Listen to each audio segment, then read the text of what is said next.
Inilayas ako sa sarili kong bahay sa mismong araw ng binyag ng anak ko. Habang yakap ang sanggol na wala pang malay, pinanood ko ang asawa kong si Ricardo na ipinapasok ang kanyang kabit. "Wala kang kwenta," sabi niya. "Pero tandaan mo, Ricardo, ang luhang pumatak sa kalsada ngayong gabi ay siyang lulunod sa iyo bukas. Sino ang huling tatawa sa huli? Ang laban ay nagsisimula pa lang. Pirmahan mo na ito, Maricel. Ayoko nang patagalin pa ang pagpapanggap na ito dahil pagod na akong makita ang mukha mo araw-araw." Ang boses ni Ricardo ay malamig at walang bahid ng pag-aalinlangan, tila isang matalim na patalim na biglang bumaon sa dibdib ni Maricel. Sa mga sandaling iyon, hawak ni Maricel ang kanilang anak na si Hope. Maingat na inaayos ang puting laso sa binyag ng sanggol na himbing sa kanyang mga bisig. Sa labas ng kanilang silid, naririnig ang masayang tawanan ng mga kamag-anak, ang kalansing ng mga kubyerto sa mga pinggan, at ang amoy ng bagong luto na lechon na sumisimbolo sa isang masayang pagdiriwang. Ngunit sa loob ng 4 na sulok na yon, ang mundo ni Maricel ay tila dahan-dahang gumuguho. Dahan-dahang ibinaba ni Maricel ang tingin sa mga papel na inilapag ni Ricardo sa ibabaw ng kama. Ang pamagat na nakasulat sa itaas ay tila nagnininga sa kanyang paningin. Gusto niyang magsalita. Gusto niyang itanong kung bakit sa araw pa na ito, sa araw ng binyag ng kanilang unang anak, ngunit ang kanyang lalamunan ay tila binarahan ng isang malaking bara ng emosyon.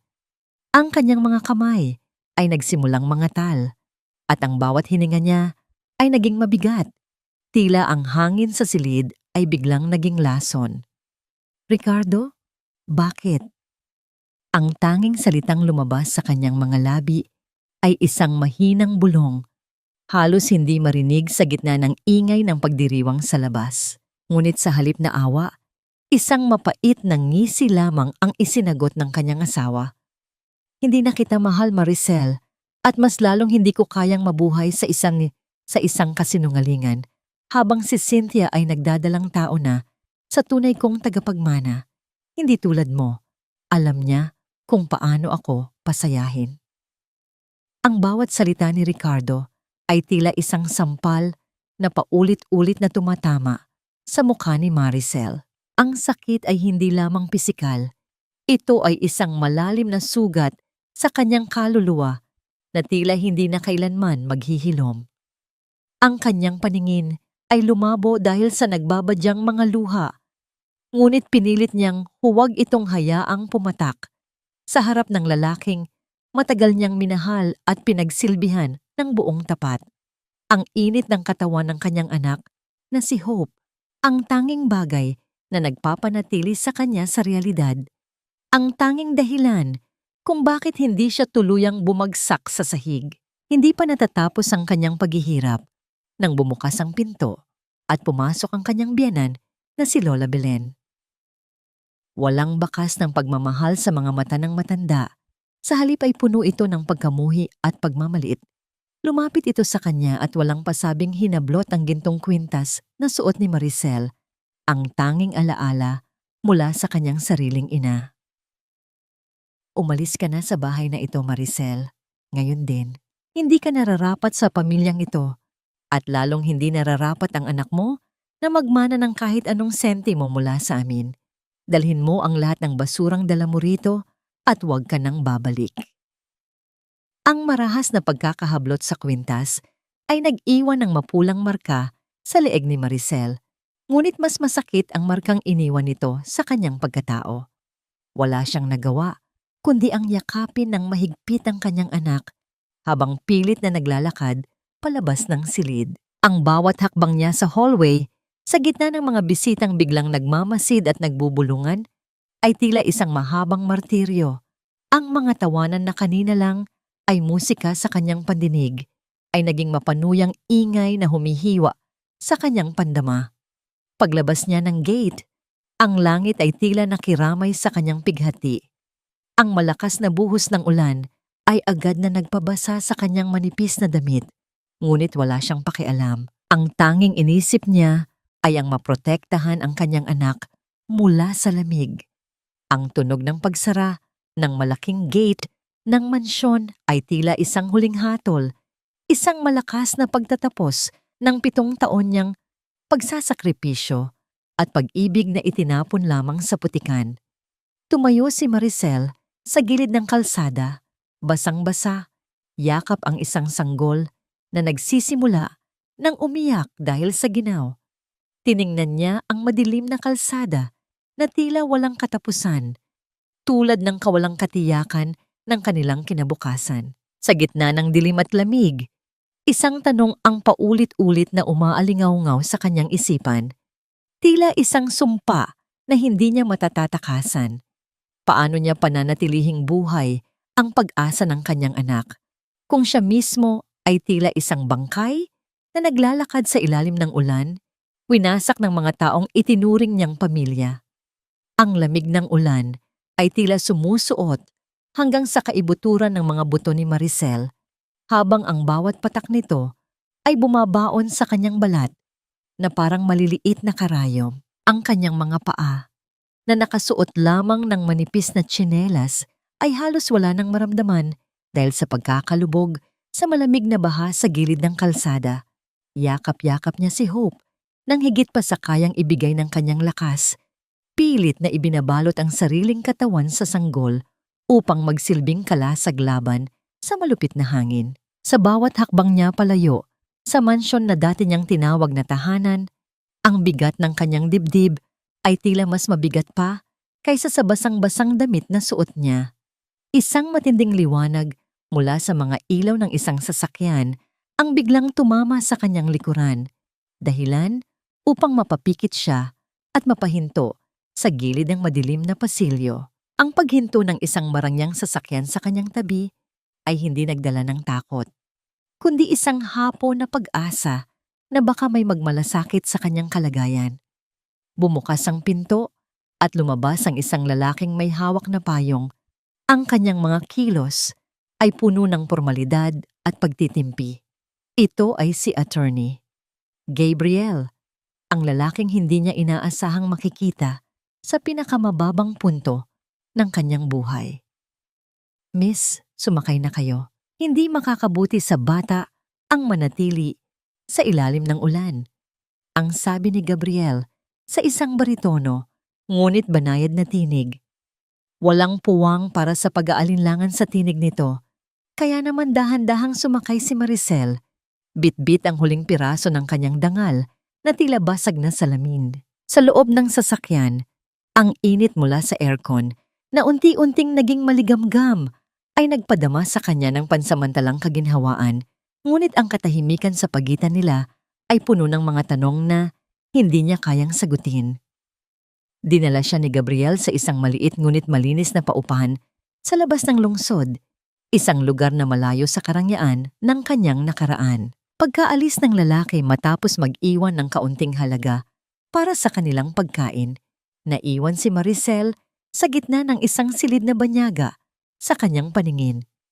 Inilapag niya si Hope sa ibabaw ng lumang kama na may amoy ng alikabok at pinatuyong kahoy. Binuksan niya ang kanyang maliit na bag at doon ay tumambad sa kanya ang malupit na katotohanan. Ilang pirasong lampin, isang bote ng gatas na halos wala ng laman, at ang kanyang pitaka na naglalaman lamang ng ilang barya. Ang katahimikan ng gabi ay binalot ng tunog ng hangin na humahampas sa bintana. Tila nanunukso sa kanyang kawalan ng kapangyarihan. Naupo si Maricel sa sahig, isinandal ang kanyang ulo sa dingding, at hinayaang dumaloy ang mga luhang kanina pa niya pinipigilan.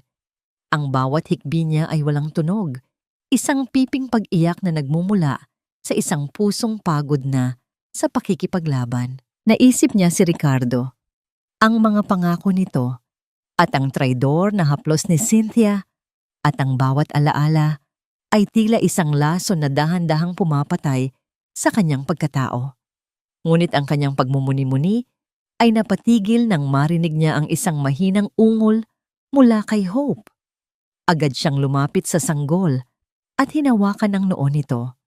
Ang init na dumampi sa kanyang palad ay sapat na upang maghatid ng matinding takot sa kanyang buong sistema. Ang bata ay nag-aapoy sa lagnat, Ang bawat hininga nito ay tila kinakapos at mabigat. Sinubukan niyang gisingin ang sanggol, ngunit ang maliliit na mata nito ay nananatiling pikit, habang ang mga labi ay nagsisimula ng mamuti. Sa gitna ng kadiliman ng silid at sa kawalan ng kahit isang sentimo para sa gamot o ospital, ang pangamba ni Maricel ay naging isang malaking bangungot na gising. Tumingin siya sa bintana, sa ulan na tila walang balak tumigil, at sa kalsadang walang sino mang makakatulong sa kanya. Ang tanging kayamanan na natitira sa kanya ay ang buhay ng kanyang anak. At ngayon, tila pati iyon ay unti-unti nang binabawi ng tadhana. Paano niya ililigtas ang kanyang anak kung ang buong mundo ay tila nakatalikod na sa kanya? Ang bawat hininga ni Hope ay tila isang mabigat na pasanin sa dibdib ni Maricel, habang ang init na nagmumula sa balat ng sanggol ay tila isang apoy na dahan-dahang tumutupok sa kanyang huling pag-asa. Sa gitna ng desperasyon, wala siyang ibang magawa kundi ang lumabas at kumatok sa pintuan ng kanyang kapitbahay. Isang matandang babae na nagngangalang Aling Rosa, na ang mukha ay ukit ng maraming taon ng paghihirap, ngunit ang mga mata ay puno ng kabutihan. Sa tulong ng ilang pirasong barya at mga halamang gamot na ibinigay ng matanda, naisalba ni Maricel ang gabi, ngunit alam niyang hindi sapat ang awa para mabuhay sila sa susunod na mga araw. Kinaumagahan, binalot ni Maricel ang kanyang sarili ng panibagong lakas na nagmumula sa kanyang pagiging ina. Gamit ang natitirang halaga na iniwan ni Gabriel, hindi niya ito ipinambili ng luho, kundi ng ilang salop ng malagkit na bigas, gata at asukal. Ang usok na nagmumula sa kanyang maliit na kalan ay tila isang panalangin na umaakyat sa langit, habang ang bango ng niluluto niyang kakanin ay dahan-dahang pumapawi sa amoy ng alikabok sa silid. Ito ang tanging alam niyang paraan, ang sining ng pagluluto na itinuro sa kanya ng kanyang lola. Ang kasanayang minsan niyang kinalimutan noong siya ay reyna pa ng mansyon ni Ricardo. Dinala ni Maricel ang kanyang mga tinda sa palengke ng San Jose, bitbit ang isang bilaw at si Hope na mahimbing na natutulog sa kanyang likuran. Ang ingay ng mga mamimili, ang amoy ng sariwang isda, at ang init ng sikat ng araw ay tila isang malupit na paalala ng kanyang bagong realidad. Siya, na dati ay pinagsisilbihan ng mga katulong, ay ngayon ay sumisigaw sa gitna ng kalsada upang makabenta ng ilang hiwa ng bibingka at suman. Ang kanyang mga kamay na dati ay malambot at mabango ay nagsisimula ng maging magaspang, ngunit bawat sentimong natatanggap niya ay tila isang medalya ng kanyang dangal. Sa gitna ng kanyang pagtitinda, isang anino ang tumakip sa kanyang pwesto. Inasahan ni Maricel na ito ay isa pang mamimili, ngunit nang iangat niya ang kanyang tingin, ang kanyang puso ay tila tumigil sa pagtibok. Nakatayo sa kanyang harap si Gabriel, ang abogadong tumulong sa kanya sa gitna ng ulan. Nakasuot ito ng mamahaling barong malinis at kagalang-galang, isang imahe na sobrang layo sa kanyang anyo na puno ng pawis at harina. Maricel, ikaw ba iyan? Ang tanong ni Gabriel. Ang kanyang tinig ay puno ng gulat at hindi maipaliwanag na lungkot.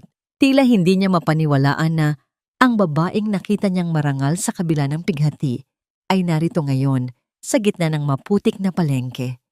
Attorney, pasensya na kayo sa itsura ko. Kailangan kong kumilos para sa anak ko. Ang sagot ni Maricel, pilit na itinatago ang panginginig ng kanyang boses.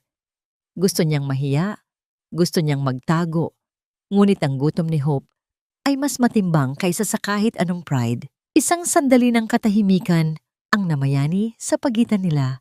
Isang katahimikan na puno ng mga emosyong hindi kayang bigkasin ng bibig. Nakita ni Gabriel ang determinasyon sa mga mata ni Maricel, ang apoy na hindi kayang patayin ng kahit anong bagyo. Ngunit bago pa man makapagsalita muli ang abogado, isang pamilyar at matinis na boses ang bumasag sa kanilang sandali. Oh my God! Ricardo, look! Hindi ba't ang dating asawa mo ay isang dakilang tindera na ngayon?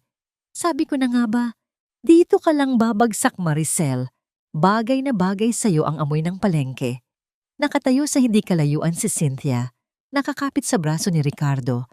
Ang kanilang mga suot ay nagniningning sa karangyaan, habang ang mga mata ni Cynthia ay puno ng pangungutya at tagumpay. Ang bawat salita nito ay tila isang lason na dahan-dahang kumakalat sa paligid. Hinihintay ang reaksyon ni Maricel sa harap ng taong minsan niyang minahal at ng taong kumuha ng lahat sa kanya. Ang mapait na ngiti sa mga labi ni Cynthia ay tila isang laso na dahan-dahang kumakalat, habang ang kanyang mga mata ay nagniningning sa tuwa dahil sa nakikitang paghihirap ni Maricel. Humakbang siya ng mas malapit. Ang bawat tunog ng kanyang matitigas na sapatos sa semento ay tila isang banta sa katahimikan ng palengke. Sa likuran niya, nanatiling nakatayo si Ricardo. Ang kanyang mga mata ay walang emosyon. Tila isang estranghero na pinapanood ang isang trahedya na wala siyang pakialam. Magkano ba ang lahat ng basurang ito? Ang tanong ni Cynthia habang itinuturo ang bilao ni Maricel gamit ang kanyang mamahaling bag. Huwag kang mag-alala, Maricel. Tutulungan kita dahil mukhang kailangan mo ng pera para sa gatas ng anak mo. Mukhang nagugutom na siya, oh. Hindi nakapagsalita si Maricel. Ang kanyang mga daliri ay mahigpit na nakahawak sa gilid ng kanyang bilao hanggang sa mamuti ang kanyang mga kuko.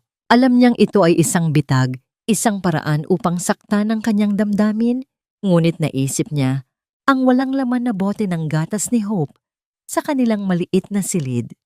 Sa huli, dahan-dahan niyang binanggit ang halaga. Ang kanyang tinig ay halos isang bulong na lamang. Kumuha si Cynthia ng ilang malalaking papel na pera mula sa kanyang pitaka at halos isampal ito sa palad ni Maricel. Ayan, keep the change. Bilhan mo ng disenteng damit ang sarili mo dahil nakakahiya ka na talagang tignan. Nakaka-stress ang itsura mo. Matapos makuha ang lahat ng kakanin, hindi ito kinain ni Cynthia.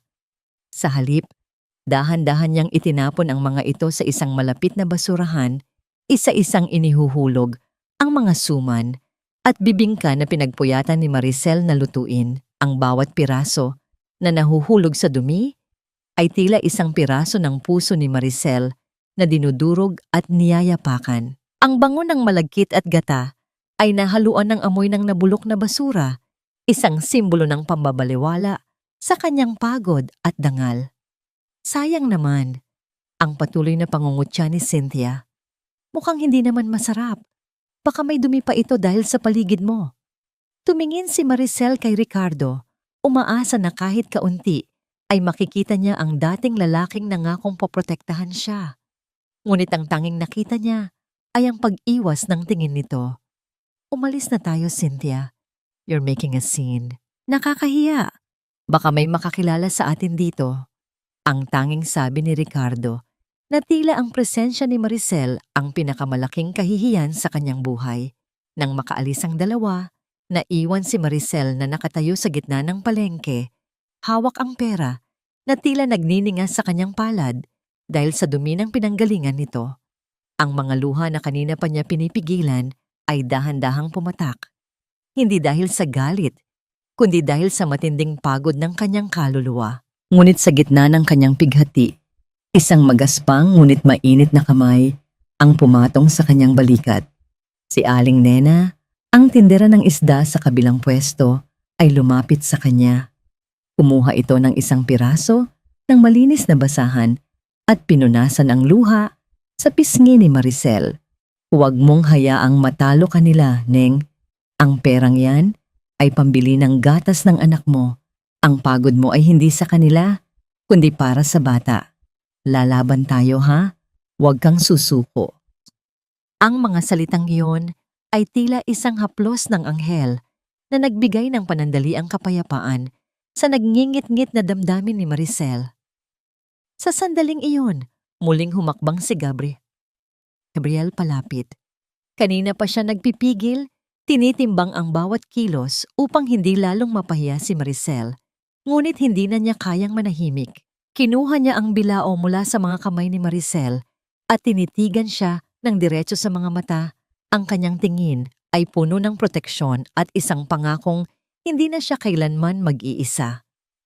Maricel, tama na ang pagtitiis, ang sabi ni Gabriel sa isang matatag na tinig.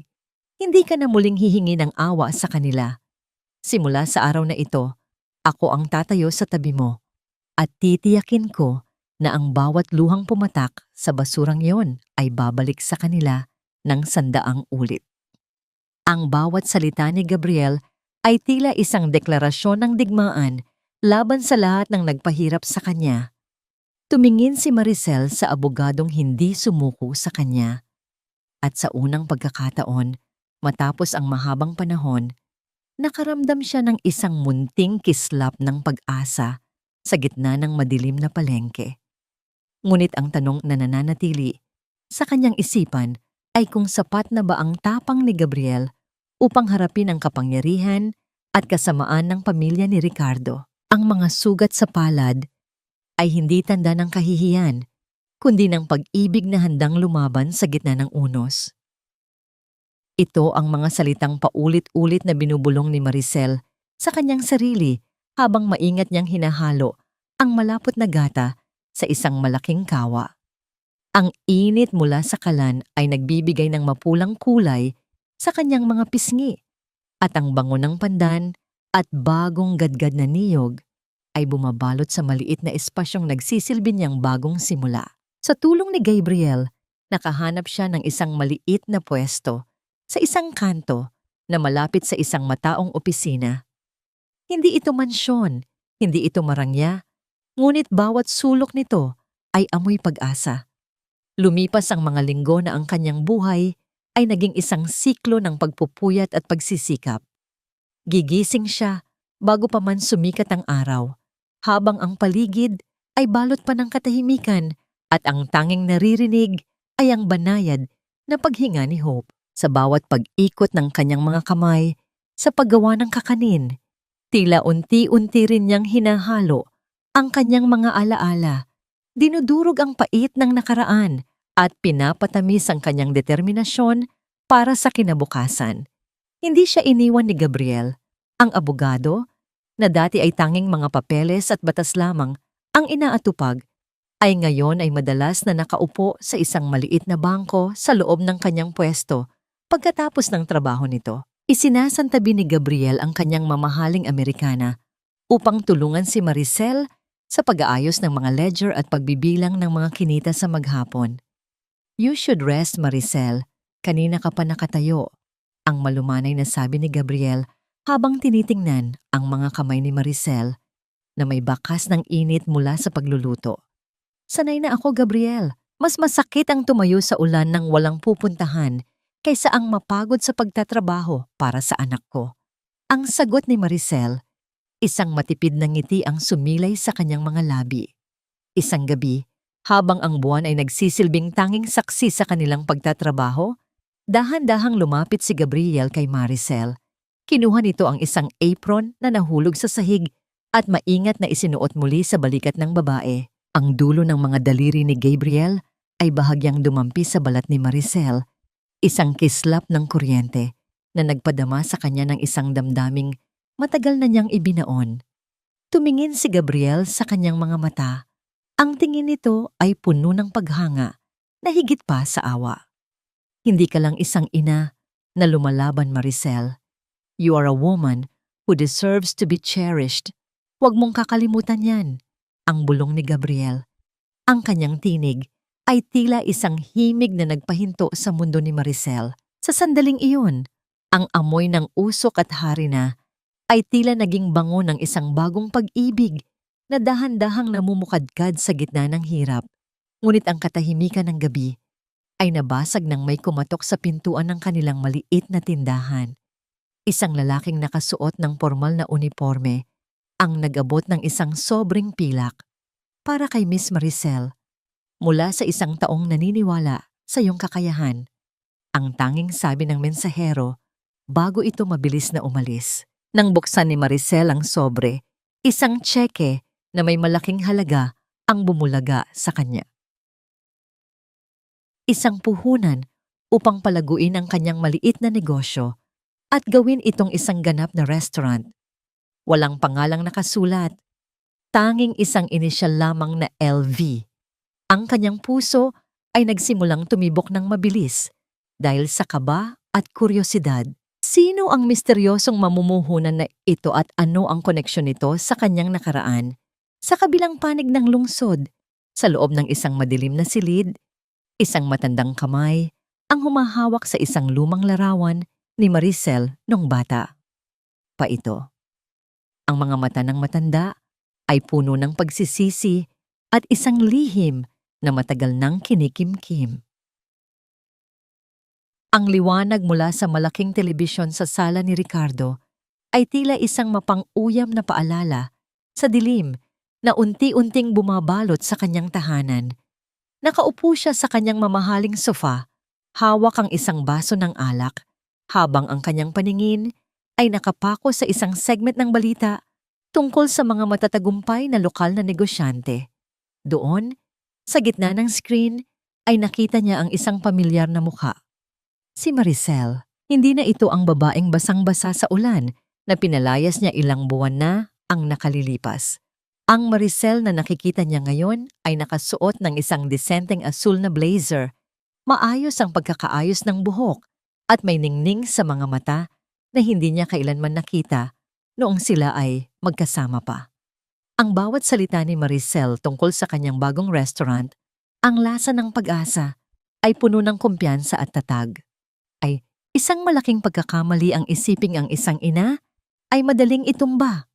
Ang sabi ni Maricel sa TV interview, na tila direktang tumitingin sa mga mata ni Ricardo. Dahil ang bawat luhang pumatak ay naging puhunan ko para sa mas matamis na tagumpay. Ang mahigpit na pagkakahawak ni Ricardo sa kanyang baso ay nagdulot ng bahagyang panginginig ng kanyang mga daliri. Isang matinding pagsisisi ang gumapang sa kanyang dibdib. Ngunit agad itong napalitan ng inis nang marinig niya ang tunog ng mabibigat na hakbang mula sa hagdanan. Pumasok si Cynthia, balot ng mga bagong biling alahas at mamahaling damit. Ang bawat galaw niya ay tila isang pagpapakita ng kanyang pagiging maluho. Ricardo, kailangan ko ng dagdag na budget para sa baby shower next month. I want it to be the grandest in the city, ang sabi ni Cynthia nang hindi man lang tinitignan ang kanyang asawa. Ang kanyang boses ay puno ng demand, malayo sa malambing na tinig na ginamit niya noong inaakit pa niya ang lalaki. Cynthia, kakahingi mo lang nung nakaraang linggo. Ang kumpanya ay dumadaan sa mahirap na sitwasyon. Maraming investors ang biglang nag-pull out. Ang sagot ni Ricardo. Ang kanyang boses ay puno ng pagod. Investors? Problema mo na yan, Ricardo. Hindi pwedeng mapahiya ang anak ko. Dapat maramdaman niya na siya ang hari sa pamilyang ito. Hindi tulad ng batang yon na kinaladkad mo palabas. Ang mataray na sagot ni Cynthia bago ito mabilis na tumalikod. Ang kalansing ng kanyang mga gintong pulseras ay tila isang nakakairitang ingay na sumasalamin sa kawalan ng kapayapaan sa loob ng mansion. Samantala, sa loob ng bagong restaurant ni Maricel, ang bango ng bagong luto na kare-kare at sumasabog na aroma ng bawang ay nagbibigay ng init sa malamig na gabi. Masayang pinapanood ni Maricel si Hope na naglalaro sa isang maliit na playpen sa sulok ng kanyang opisina. Pumasok si Gabriel, dala ang ilang mga legal na dokumento, ngunit ang kanyang pansin ay agad na napunta sa misteryosong sobrang pilak na nasa ibabaw ng mesa ni Maricel. Nalaman mo na ba kung sino ang LV? Don Diego. Ang tanong ni Gabriel habang sinusuri ang inisyal. Umiling si Maricel. Hindi pa, Gabriel, pero ang tulong na ito ay masyadong malaki para maging isang simpleng donasyon lamang. Tila may nagbabantay sa akin mula sa malayo. Naging seryoso ang mukha ni Gabriel. Mag-iingat tayo, Maricel. Hindi natin alam kung ang tulong na ito ay may kapalit sa hinaharap. Sa mundo ng negosyo, walang ibinibigay ng libre. Ang pag-uusap nila ay naputol nang muling mag-vibrate ang cellphone ni Maricel, ngunit hindi ito para sa kanya. Ito ay isang mensaheng ipinadala sa kanya ng isang hindi kilalang numero. na naglalaman ng isang blurred na larawan ng isang medical record. Sa kabilang dako, sa loob ng isang madilim na kotse sa harap ng mansyon ni Ricardo, si Cynthia ay tila nawalan ng kulay sa mukha habang hawak ang kanyang sariling telepono. Isang boses mula sa kabilang linya ang nagpatahimik sa kanyang mundo. Cynthia, huwag mong isiping malilimutan ko ang nangyari sa ospital. 1 taon na ang nakalilipas. Ang batang dinadala mo. Alam nating dalawa ang totoo. Oras na para magbayad ka. Nanginig ang buong katawan ni Cynthia at ang kanyang hininga ay naging mabilis at mababaw. Ang lihim na akala niya ay ibinauna niya sa limot ay dahan-dahang bumabangon upang bawiin ang lahat ng kanyang ninakaw. Ang bawat hakbang ni Maricel sa loob ng marangyang ballroom ng Hotel de Luna ay tila isang deklarasyon ng kanyang muling pagsilang. Ang sahig na yari sa pinakinis na marmol ay nagpapakita ng anino ng kanyang suot na esmeraldang seda. Isang disenyo na simple ngunit nagpapakita ng dangal na hindi kayang bilhin ng salapi. Ang bango ng mga sariwang rosas at ang mahinang himig ng mga biolin ay bumabalot sa paligid. Ngunit sa gitna ng karangyaan, ang kanyang puso ay nananatiling payapa at matatag.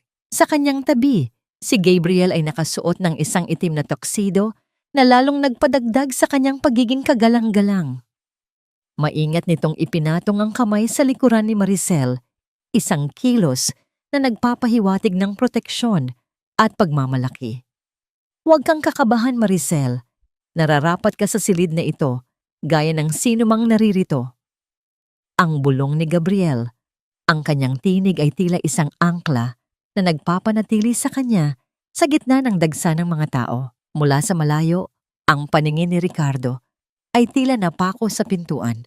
Ang baso ng alak sa kanyang kamay ay bahagyang nangatal nang makita niya ang kanyang dating asawa. Hindi niya mapaniwalaan na ang babaeng binitawan niya sa gitna ng ulan ay ang parehong babaeng ngayon ay kinakausap ng mga pinaka-impluwensyadong tao sa industriya. Ang selos at pagsisisi ay tila isang mainit na agos na dumaloy sa kanyang katawan, lalo na nang makita niya kung paano itrato ni Gabriel si Maricel na may paggalang na kailanman ay hindi niya naibigay.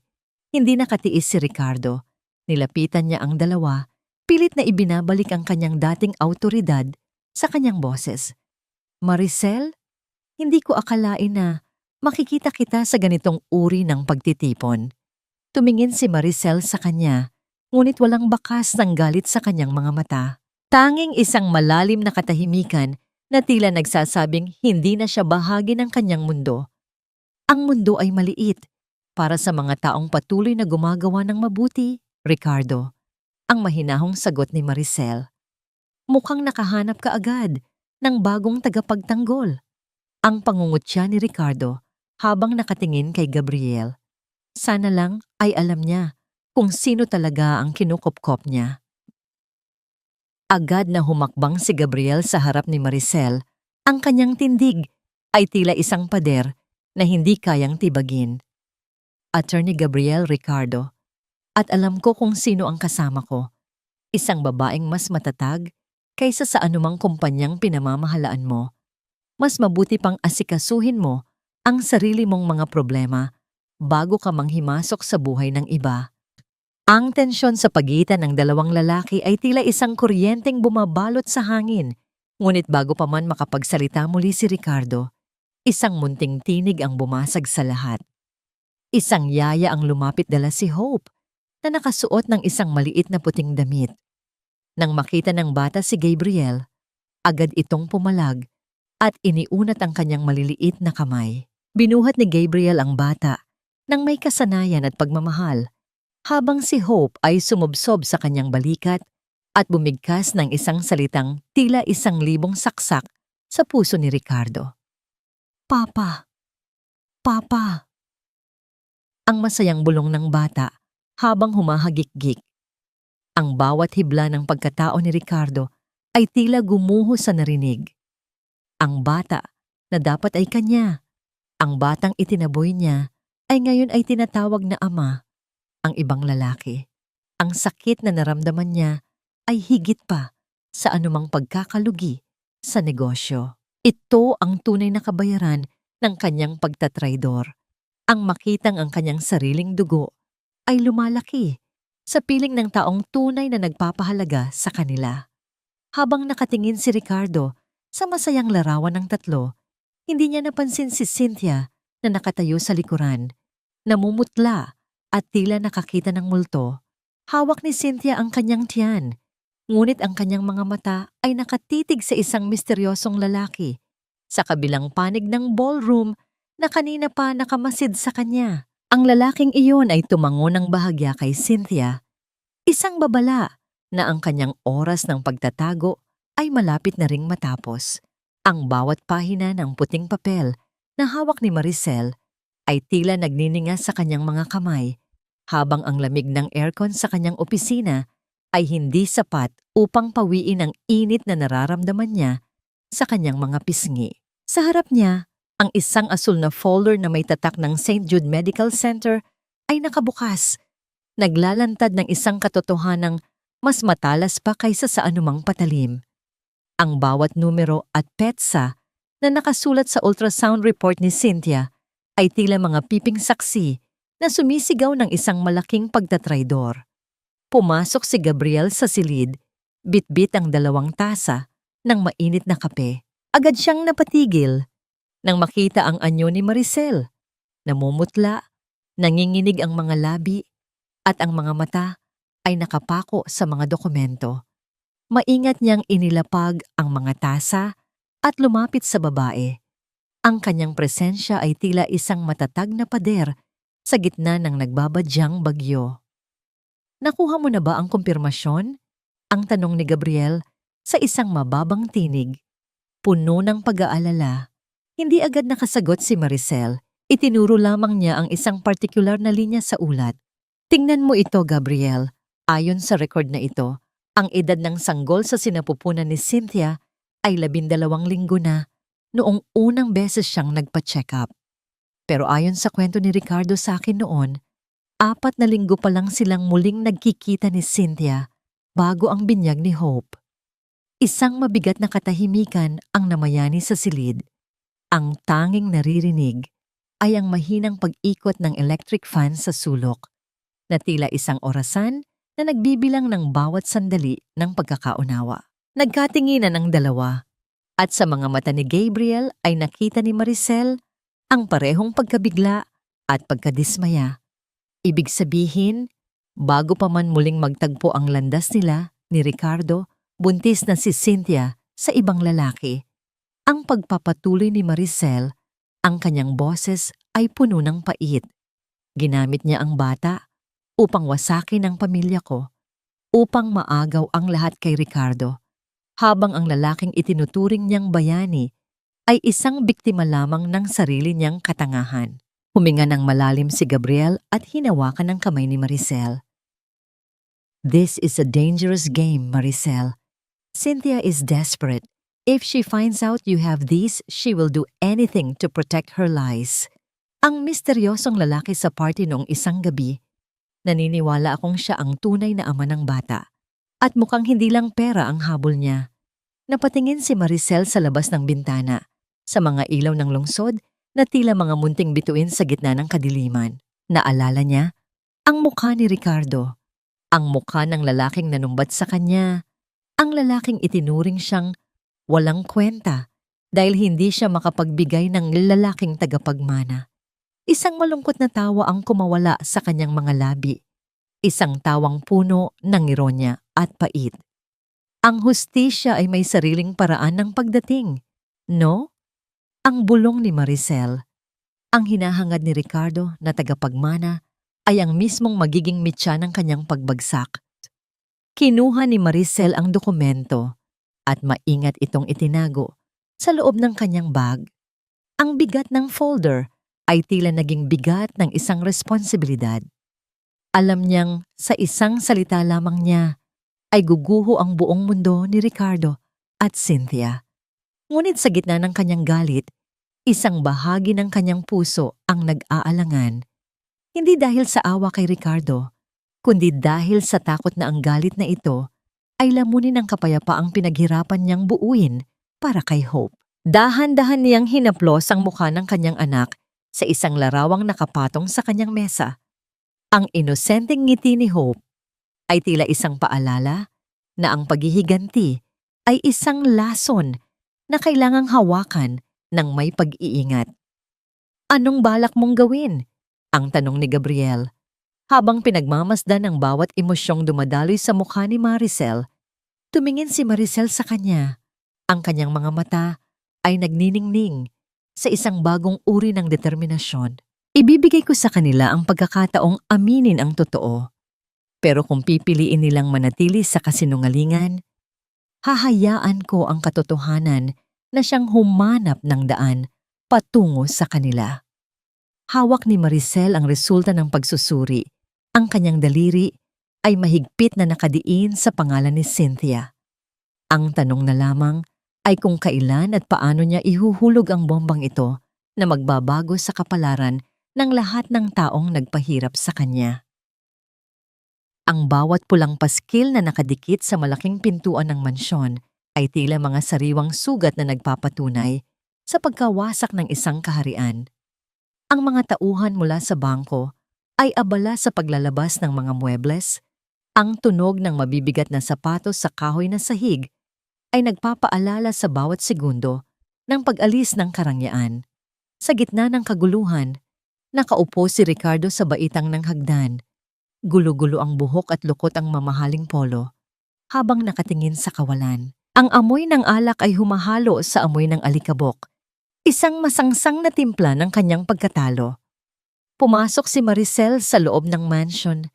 Ang bawat hakbang niya ay puno ng dignidad at katahimikan. Hindi siya naparito upang magdiwang, kundi upang tapusin ang isang kabanatang matagal nang nagnanakaw ng kanyang kapayapaan.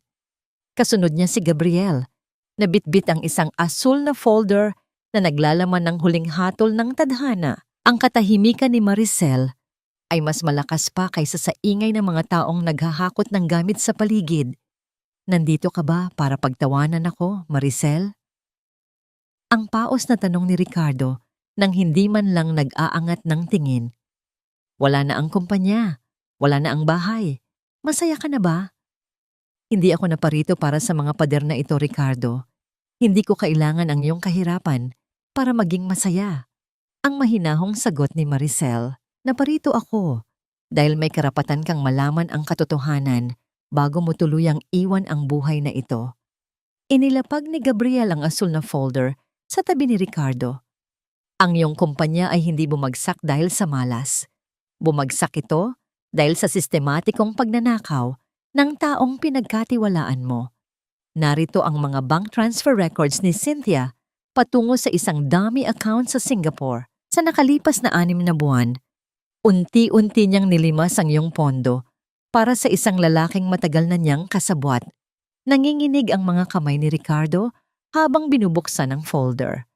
Ang bawat pahina ay tila isang sampal na gumigising sa kanya mula sa isang mahabang bangungot. Ngunit hindi pa doon nagtatapos ang lahat. Inilabas ni Maricel ang huling dokumento, ang medical record mula sa St. Jude Hospital. Ang bata, Ricardo. Ang bulong ni Maricel, ang kanyang boses ay puno ng awa na higit pa sa galit. Ang batang itinuring mong tagapagmana, ang dahilan kung bakit mo kami itinapon ni Hope sa ulan. Basahin mo ang mga petsa ng ultrasound. Noong gabing pinalayas mo kami, ang sanggol sa sinapupunan ni Cynthia ay 12 linggo na. Hindi mo siya anak. Ang katahimikan na sumunod ay tila isang malaking bigat na dumagan sa buong silid. Maririnig ang pagtulo ng tubig mula sa isang sirang gripo sa malayo, na tila isang orasan na nagbibilang ng pagkawasak ng huling hibla ng pagkatao ni Ricardo. Ang dokumento ay nahulog mula sa kanyang mga kamay, dahan-dahang lumilipad patungo sa sahig na dati ay kinang ng kanyang tagumpay. Hindi totoo ito.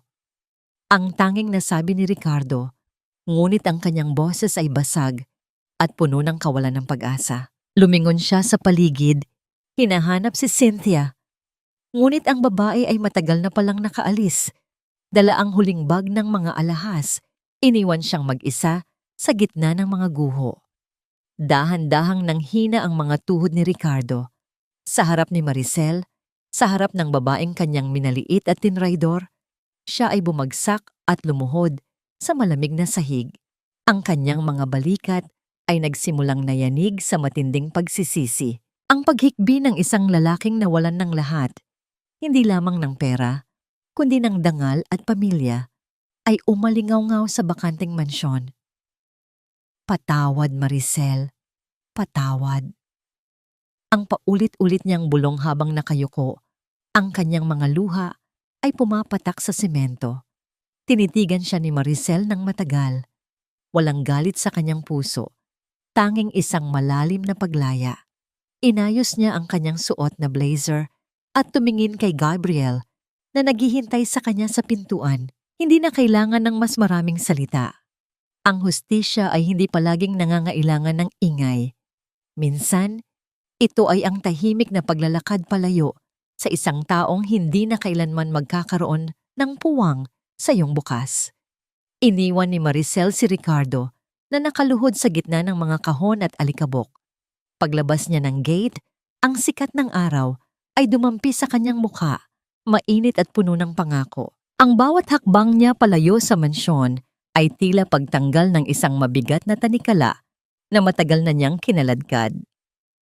Ang bawat guhit ng kulay kahel at lila sa kalangitan ay tila isang dambuhalang painting na nagpapahayag ng pagtatapos ng isang mahabang araw. Nakatayo si Maricel sa beranda ng kanyang bagong tahanan, isang bahay na hindi kasing laki ng mansyon ni Ricardo. Ngunit punong-puno ng bango ng mga sariwang bulaklak at halimuyak ng kalayaan. Sa kanyang paanan, mahimbing na natutulog si Hope sa loob ng kanyang duyan.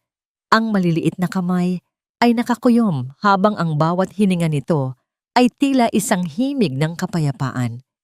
Ang katahimikan ng hapon ay dahan-dahang binalot ng tunog ng isang sasakyang huminto sa tapat ng kanilang gate. Hindi na kailangang lumingon ni Maricel upang malaman kung sino ang panauhin. Ang amoy ng pagsisisi at ang bigat ng mga hakbang na papalapit ay sapat na upang makilala niya ang lalaking minsan ay naging sentro ng kanyang mundo. Pumasok si Ricardo sa loob ng bakuran. Malayo na ang itsura nito sa makapangyarihang negosyante noon. Ang kanyang mga balikat ay nakasagsag, ang kanyang paningin ay nakayuko, at ang bawat galaw niya ay tila humihingi ng paumanhin sa lupang kanyang tinatapakan. Tumigil siya sa harap ni Maricel. Ang distansya sa pagitan nila ay tila isang malawak na bangin na hindi na kailanman matatawid. Maricel, hindi ako naparito para manggulo. Ang paos na panimula ni Ricardo. Ang kanyang mga mata ay namumula at puno ng pagod. Gusto ko lang humingi ng pagkakataon. Let's start over. For Hope. Kaya ko pang bawiin ang lahat. Basta bigyan mo lang ako ng isang tsansa na bumawi sa inyo. Tumingin si Maricel sa kanya, ngunit walang bakas ng galit o pait sa kanyang mga mata. Ang tanging naroon ay isang malalim na awa. Hindi ang awa ng isang taong nagnanais tumulong, kundi ang awa ng isang taong nakakita ng isang bagay na wala ng buhay. Ricardo, ang Maricel na pinalayas mo noong gabi ng binyag ay matagal na ring namatay kasabay ng mga luhang pumatak sa ulan. Ang mahinahong sagot ni Maricel. Ang bawat salita niya ay tila isang malambot na haplos, ngunit kasing talim ng katotohanan. Ang pag-ibig ay hindi isang gamit na pwedeng itapon kapag may bago, at kukunin muli kapag wala nang mapuntahan. Napatawad na kita, hindi dahil karapat-dapat ka, kundi dahil karapat-dapat ako sa kapayapaan. Lumapit si Gabriel mula sa loob ng bahay, bitbit ang isang asul na folder. Walang pag-aalinlangan niyang inilapag ito sa mesa sa harap ni Ricardo. Ito ay ang mga legal na dokumento para sa pag-ampon ni Gabriel kay Hope bilang kanyang legal na ama. Kailangan ko ang pirma mo rito, Ricardo, ang sabi ni Gabriel sa isang matatag at formal na tinig. Ito ay para sa proteksyon at kinabukasan ng bata. Ibibigay ko sa kanya ang pangalang hindi mo kayang panindigan. Nanginig ang mga daliri ni Ricardo habang hinahawakan ng panulat. Ang tunog ng dulo ng bolpen na lumalapat sa papel ay tila isang huling hatol, isang formal na pagputol sa huling hibla ng kanyang ugnayan sa anak na kanyang itinaboy. Nang matapos ang huling pirma, tila nawalan ng lakas si Ricardo. Napasandal siya sa upuan, ang kanyang muka ay itinago sa kanyang mga palad habang ang kanyang mga balikat ay nayayanig sa tahimik na pagtangis. Kinuha ni Maricel mula sa kanyang bulsa ang isang maliit na bagay, ang kanyang lumang wedding ring. Ang ginto nito ay wala ng kinang, tila sumasalamin sa pait ng nakaraan. Naglakad siya patungo sa gilid ng beranda na nakaharap sa malalim na dalisdis ng bundok. Sa isang simpleng galaw, hinayaan niyang mahulog ang singsing. Ang pagbagsak nito sa kailaliman ay hindi lumikha ng anumang ingay, ngunit sa puso ni Maricel, ito ang pinakamalakas na tunog ng paglaya. Malaya ka na, Ricardo, at malaya na rin ako. Ang huling sabi ni Maricel bago siya tumalikod at pumasok sa loob ng bahay kasama si Gabriel. Naiwan si Ricardo sa dilim habang ang lamig ng gabi ay dahan-dahang bumabalot sa kanya. Sa kanyang kamay ay naiwan ang isang sobre na naglalaman ng isang sulat mula sa kulungan. Isang huling tangka ni Cynthia na humingi ng tulong, ngunit hindi na ito binuksan ni Ricardo. Hinayaan niya itong malaglag sa sahig, kasama ng kanyang mga pangarap na ngayon ay wala ng silbi, kundi magsilbing alala ng isang lalaking nagkaroon ng lahat, ngunit piniling itapon ang pinakamahalagang kayamanan sa kanyang buhay. Ang bawat haplos ng hanging amihan sa balat ni Maricel ay tila isang banayad na paalala na ang mga bagyo ng nakaraan ay tuluyan ng lumipas. Nakatayo siya sa gitna ng kanilang munting hardin, kung saan ang mga rosas at kampupot ay nagsisimulang mamukadkad, nagbibigay ng bango na humahalo sa amoy ng bagong luto na kape. Ang sikat ng araw sa umagang iyon ay hindi nakakasilaw, kundi isang malambot na yakap na nagpaparamdam sa kanya na siya ay ligtas at sa wakas, siya ay nasa tahanan na. Lumapit si Gabriel mula sa kanyang likuran. Ang kanyang mga hakbang ay tahimik sa damuhan. Hindi na kailangang magsalita ng lalaki upang malaman ni Maricel ang kanyang presensya. Ipinatong ni Gabriel ang kanyang mga kamay sa balikat ni Maricel at dahan-dahang isinandal ang kanyang noo sa likod ng ulo ng babae. Ang init ng katawan ni Gabriel ay tila isang kuta na nagbibigay ng proteksyon sa lahat ng kanyang takot. Ang lalim ng iniisip mo, mahal ko. Ang bulong ni Gabriel, ang kanyang tinig ay tila isang mainit na agos na nagpapakalma sa puso ni Maricel. Iniisip ko lang kung paano nagbago ang lahat. Ang sagot ni Maricel habang hinahawakan ang mga kamay ni Gabriel na nasa kanyang balikat. Dati, ang tanging dalangin ko lang ay makabili ng isang latang gatas. Ngayon, parang hindi ko na alam kung paano pasasalamatan ang langit sa lahat ng biyayang ito.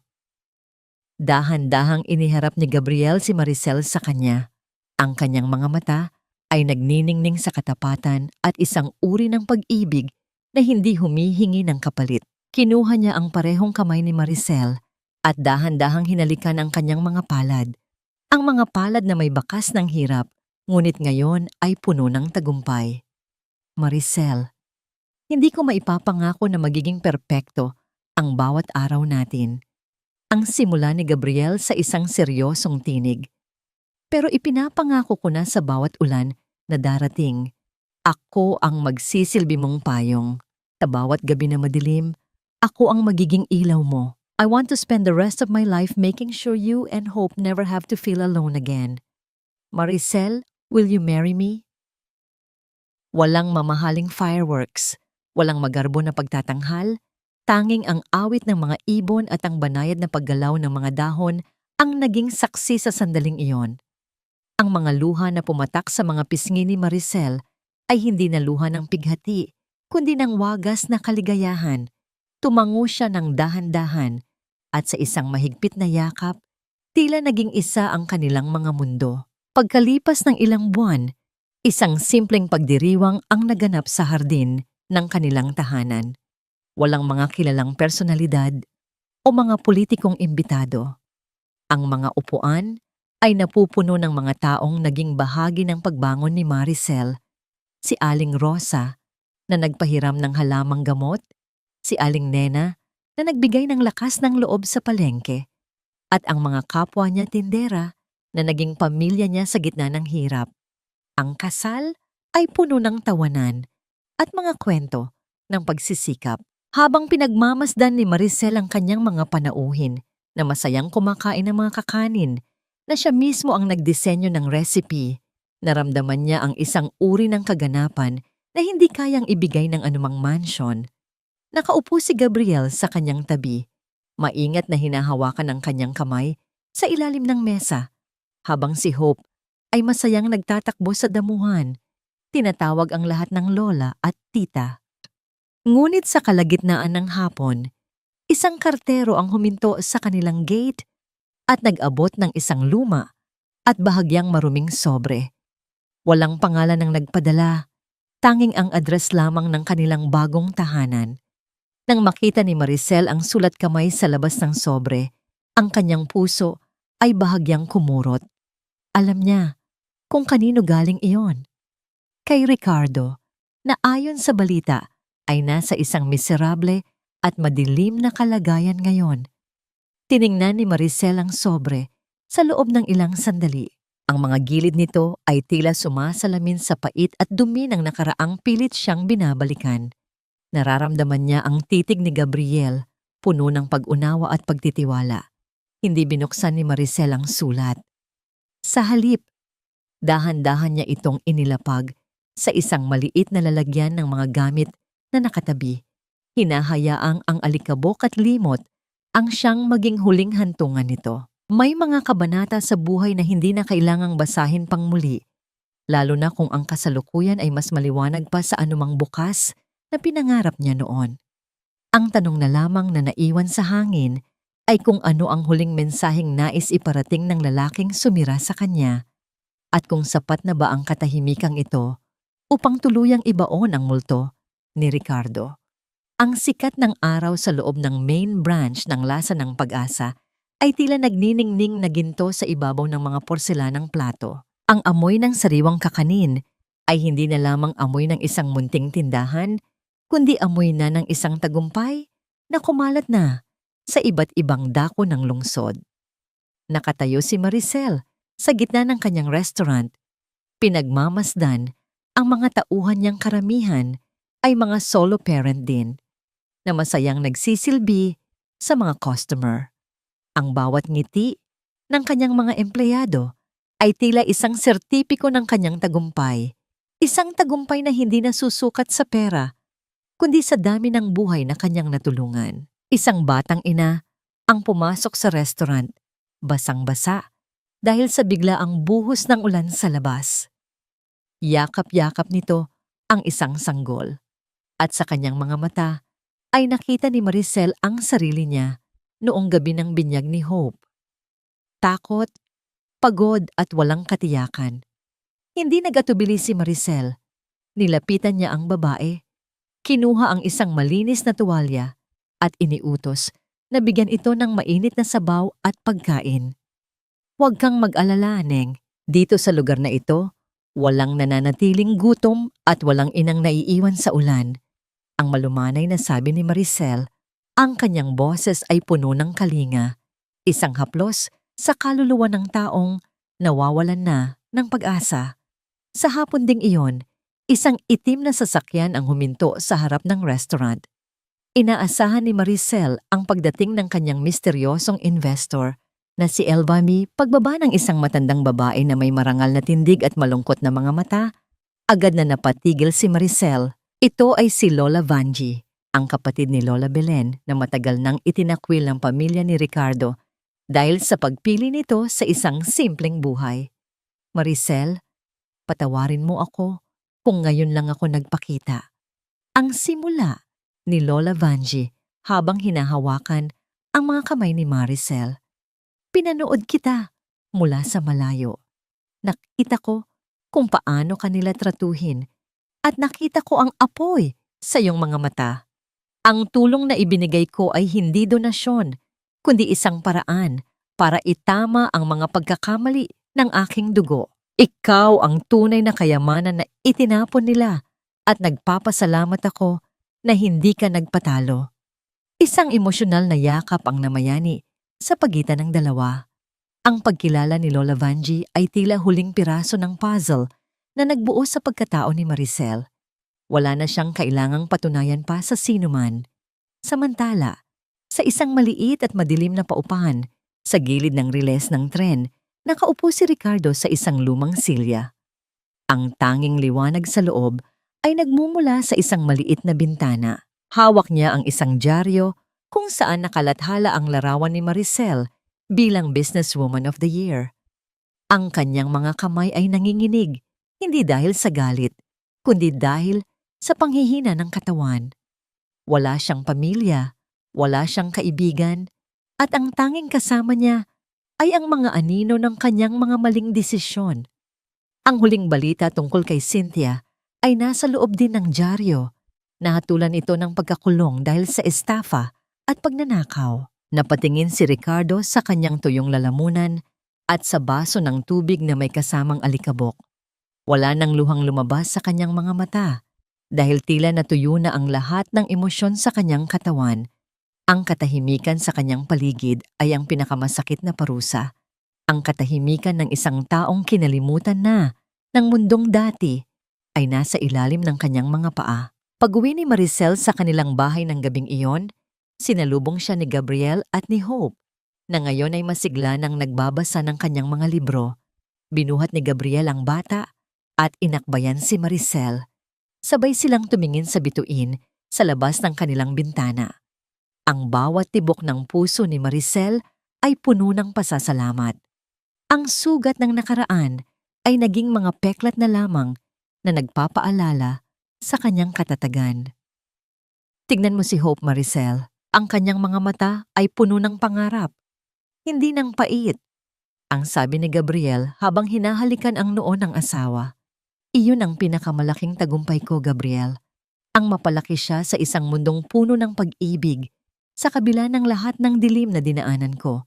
Ang sagot ni Maricel, ang kwento ng kanyang buhay ay hindi na isang melodrama ng pagdurusa, kundi isang epiko ng pag-asa. At sa huling pagkakataon, bago niya ipikit ang kanyang mga mata, nalaman ni Maricel na ang tunay na paghihiganti ay hindi ang makitang naghihirap ang kaaway, kundi ang mabuhay ng maligaya at malaya sa anino ng kanilang nakaraan. Ang bawat paglubog ng araw sa dalampasigan ng Batangas ay tila isang banal na seremonya ng pamamaalam at pagtanggap. Sa harap ng malawak na dagat, kung saan ang mga alon ay dahan-dahang humahalik sa pampang, nakatayo si Maricel habang pinagmamasdan ang kanyang 7 taong gulang na anak na si Hope. Ang bata ay masayang tumatakbo sa buhanginan. Ang kanyang puting damit ay sumasayaw sa ihip ng hangin. At ang bawat tunog ng kanyang masayang pagtawa ay tila isang himig na nagpapawi sa lahat ng pait ng nakaraan. Wala na ang ulan. Wala na ang dilim. Ang gintong liwanag ng takip silim ay bumabalot sa kanila. Isang simbolo ng kapayapaang hindi na muling mananakaw ng kahit na sino. Lumapit si Gabriel at tumayo sa tabi ni Maricel. Ang kanyang mga bisig ay pumatong sa balikat ng asawa. Sa bawat taon na lumipas, ang pag-ibig ni Gabriel ay hindi kailanman nagbago. Ito ay nanatiling tahimik, matatag, at punong-puno ng paggalang. Hindi siya ang bayani sa mga kwentong kailangang iligtas ang bida. Siya ang kasama ni Maricel sa pagbuo muli ng sarili nitong mga pakpak. Iniisip mo pa ba siya? Ang mahinahong tanong ni Gabriel. Ang kanyang boses ay humahalo sa banayad na tunog ng dagat. Tumingin si Maricel sa malayo, sa abot tanaw kung saan nagtatagpo ang langit at tubig. Hindi na sa paraang iniisip mo, Gabriel. Ang galit ay matagal nang natunaw at ang pait ay pinalitan na ng pasasalamat. Kung hindi dahil sa unos na yon, hindi ko matutuklasan ang lakas na nakatago sa loob ko. Napatawad ko na ang nakaraan dahil iyon lamang ang tanging paraan upang tuluyan akong maging malaya. Sa kabilang dako ng alaala, alam ni Maricel ang sinapit ng mga taong sumira sa kanya. Si Ricardo ay nananatiling isang anino sa isang maliit na bayan, isang lalaking binalot ng sariling pagsisisi at walang ibang kasama kundi ang mga tuyot na dahon ng kanyang mga pagkakamali. Si Cynthia naman ay patuloy na nagbabayad sa likod ng mga rehas kung saan ang tanging naririnig niya ay ang sarili niyang mga kasinungalingan.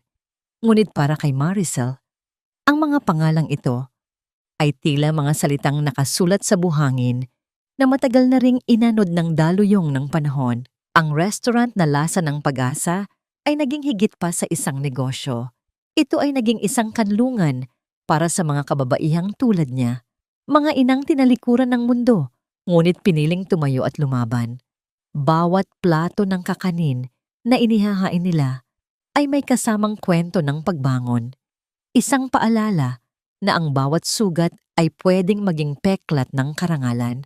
Dahan-dahang kinuha ni Maricel ang kamay ni Gabriel at naramdaman ang init ng kanilang pagkakaisa. Tumingin siya kay Hope na ngayon ay tumatakbo patungo sa kanila. Dala ang isang maliit na kabibe na nagniningning sa ilalim ng huling sinag ng araw. Mama, Papa, tignan nyo, napakaganda. Ang masayang sigaw ng bata.